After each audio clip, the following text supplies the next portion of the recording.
Health Checks with Dr. Memstic, and today we'll be taking on the concluding aspect of hypertension, the silent killer.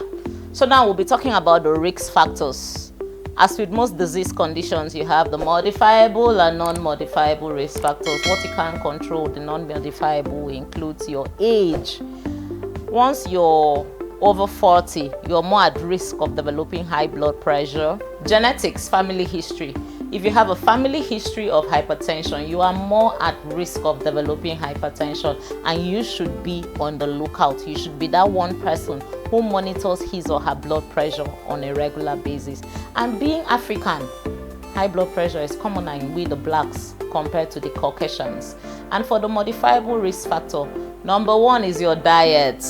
A high salt diet is a risk factor for high blood pressure. What does salt do to the body? Salt is like soaking a sponge in water. It absorbs water. So when you consume a diet that is high in salt, and for those that like to put extra salt while they are eating, they give them food and they say the food is tasteless and they ask for salt and they add salt, you are more at risk of developing high blood pressure. What does salt do? Like a sponge, it absorbs water.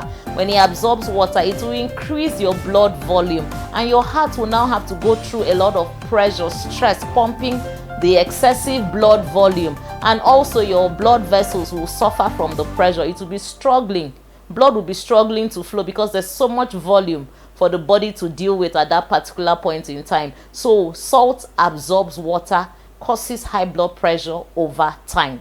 And then a diet that is rich in saturated fats, we can't overemphasize this, because one of the conditions that result in high blood pressure is a narrowing of the blood vessels, those pipe I talked about that is carrying blood to distribute around the body. When you take so much saturated fat, take a lot of fatty foods, it will go, and processed food, it will go and stick in the walls of your blood vessels and narrow it, make it stiff, and then blood will be struggling to flow, and then you will have a raised high blood pressure. Another risk factor is sedentary lifestyle. Today, sedentary lifestyle can be said to be like, it's now the new cigarette smoking.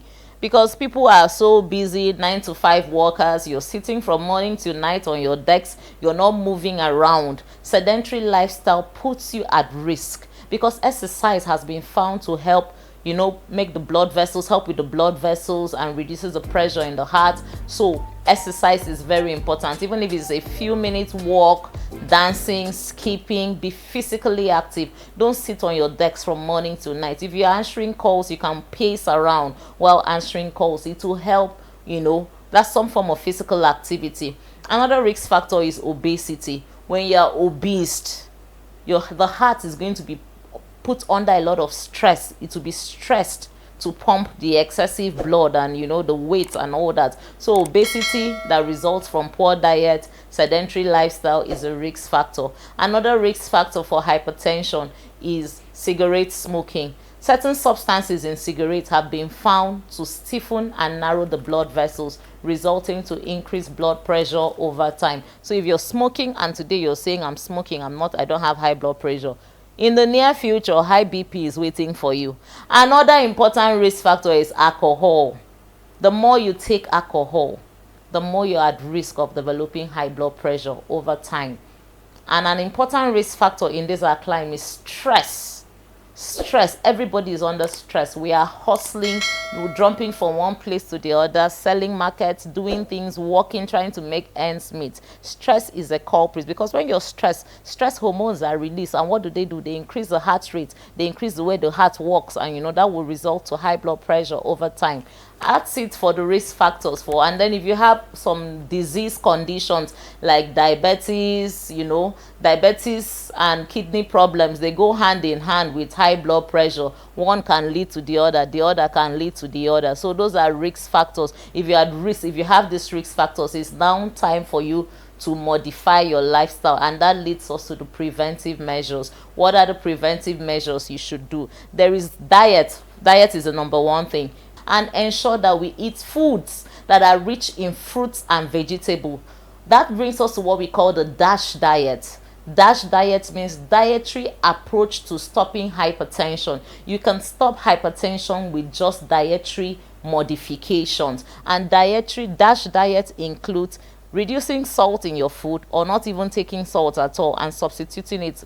Salt also includes the seasoning cubes. We need to reduce it. And then taking a lot of fruits and vegetables. Every food you have, you should have fruits with it. You should have vegetables. Is it with your rice, vegetables in your beans, in your yam, whatever you're eating? Try to ensure you have servings of fruits and vegetables. And then ensure that you take whole grains. Instead of going for white rice, you could take brown rice. You could have ofada rice. Is more healthier. And then lean meat portions. As we grow older, you have to reduce your red meat intake and opt for fish, opt for eggs, opt for chicken. Yeah, those are the dietary modifications. And then you should also take, if you're taking milk, go for the skimmed milk, the low fat milk, not the full cream milk. That is a dietary approach to stopping hypertension. And science and research have shown that if one is able to make this lifestyle changes, dietary changes, you're going to be able to reduce your risk of developing hypertension and all the coronary heart diseases, all its attendant complications. So diet is very, very important. Physical activity. Get physically active. Move around, walk, trek, cycle, go to the gym, do aerobics, dance, do house chores if you don't have the luxury of going to the gym. Because if you don't do it, tomorrow it will tell, and your heart will thank you for doing it. Let us imbibe this and ensure we stay healthy. Remember, we say prevention is better and cheaper than cure. Thank you for watching Health Chats with Dr. Memstic. See you again in the next episode.